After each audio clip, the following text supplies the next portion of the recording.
What's up guys, it's Steve. So I would have to tell you probably the most frequent question I have got on my channel and social media pages since just prior to the holidays is when am I going to review the new REC TEC Bullseye Pellet Grill. So I'm stoked to tell you guys that day is today.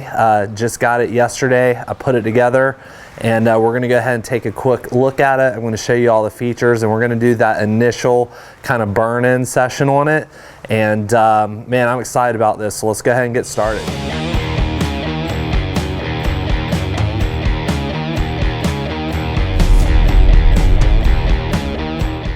All right guys, here we go. This is the new REC TEC Bullseye all put together. It came in, you know, in a kind of standard box on a pallet on a big rig yesterday.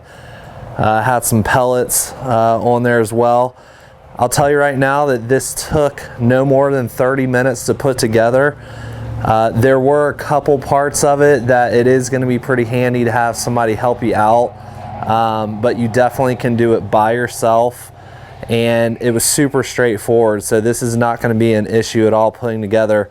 Really the only thing you have to do is put the legs on and put the handles on, and that's it. Everything else, the hopper, all that is just put together. So you can get a pretty good idea here of the size. And let's go ahead and zoom in and take a look at some of the features. All right, so much like a kettle, like a typical Weber kettle, you've got a porcelain enameled cooking chamber here with a built-in dome thermometer. And so we'll open the lid here and you've got a porcelain enameled cooking grate. All right, that just pops in just like that. Then underneath that is your flame deflector. And so this is what that looks like. And I wanted to kind of call special attention to this because I haven't seen too many videos yet out there that really kind of show this. And so your fire pot that we'll zoom into in a minute, that's right in the center of the grill, is going to be coming up directly underneath this solid piece. But when you really have this grill cranked up, you will actually get some flames that kick out around the side where all the holes are, and you can actually get a direct flame cook environment. So this is really going to excel for some hot cooks looking for some more of that direct heat, but then you can obviously have this thing cranked all the way down and you know, do some low and slow cooks on it. Now I know one of the first questions a lot of you guys are going to have, because I had it myself, is this does not have your typical grease pan like the other REC TECs do. Again, this is supposed to sort of resemble a typical kettle, and you know as well as I do that kettles don't have a drip pan. And so you know, I chatted with the REC TEC guys, and kind of the idea here is that most of your drippings that are going to be falling kind of on this centerpiece are going to kind of burn up and you know, ultimately evaporate anyways, especially on those hot and fast cooks. But if you are doing a low and slow cook with a real fatty piece of meat like a butt or something like that, all you're really going to be doing is, you know, taking some rags and just kind of cleaning that out of the bottom. That's one option. But then the other option that you're probably going to want to do first is crank your heat all the way up and just let that burn all that out, you know, sort of like you do in an oven or something like that, where you're running your oven through a clean cycle. All right, and here's your typical REC TEC fire pot that comes on both the Mini and the 680.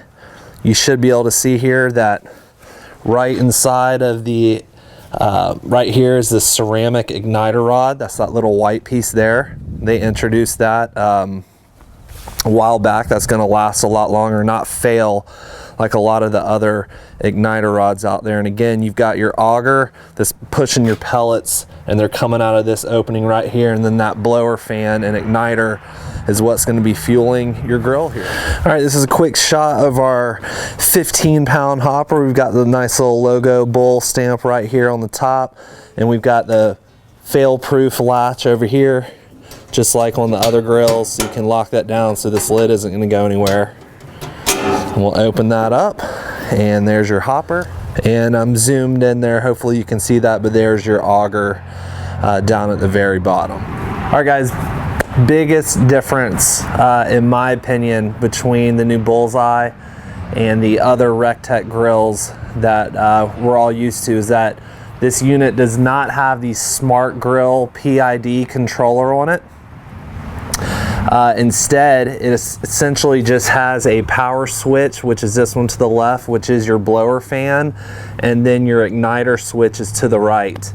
I'm going to talk more about that in just a second. And then you've also just got a temperature knob over here. There's no numbers, and I'm going to talk to you about that as well. All right, let's go ahead real quick and just talk a little bit more about how the temperature is controlled on this guy. So you guys can call REC TEC and talk to them yourself. You don't have to take it from me, but I've chatted with them. They're super transparent about everything. There's really a few different reasons why the Smart Grill PID controller is not on this unit.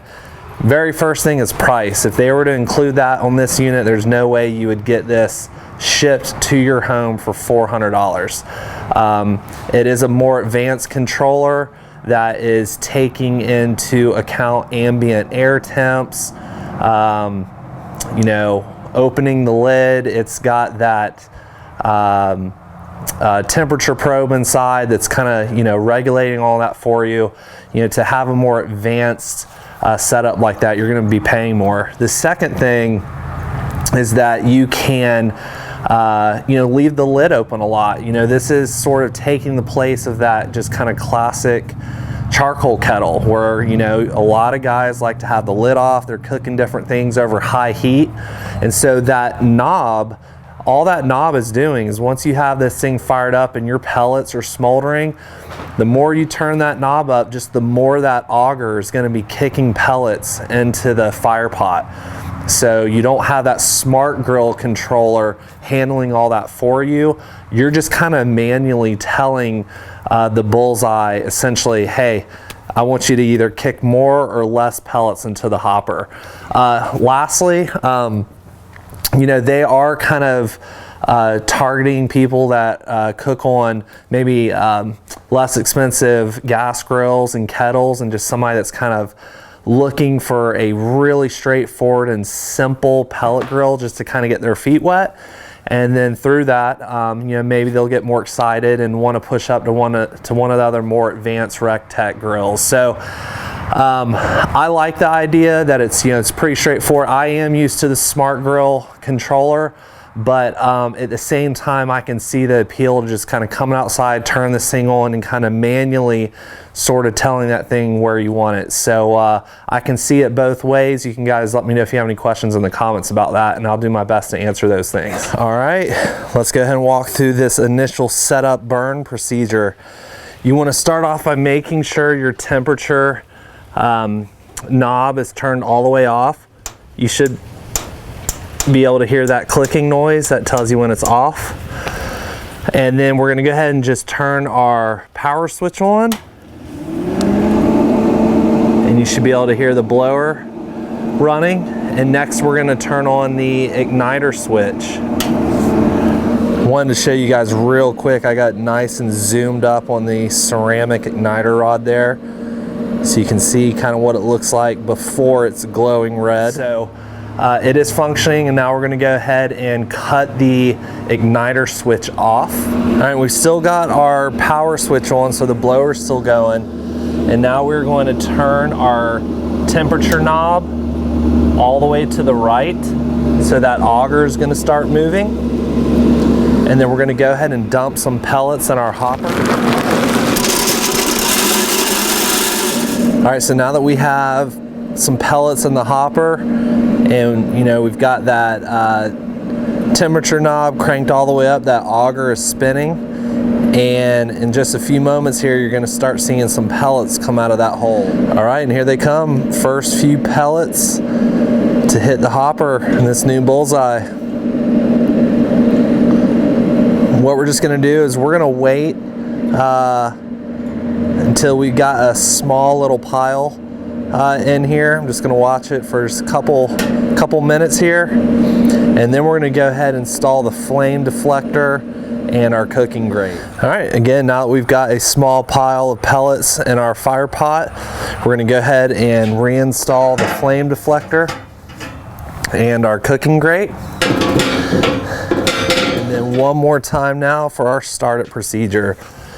Power on, igniter on, and then we're gonna turn our knob to max all the way to the right. And what we're looking for now is for some white smoke to start kicking out of the sky. That'll let us know that our pellets are lit. All right, just like that. That maybe took about a minute and a half. We've already got some nice white smoke kicking out here. Just as a FYI, there are some vents on the back of the cooking chamber right here. This is where a lot of your smoke is gonna exit the cooking chamber.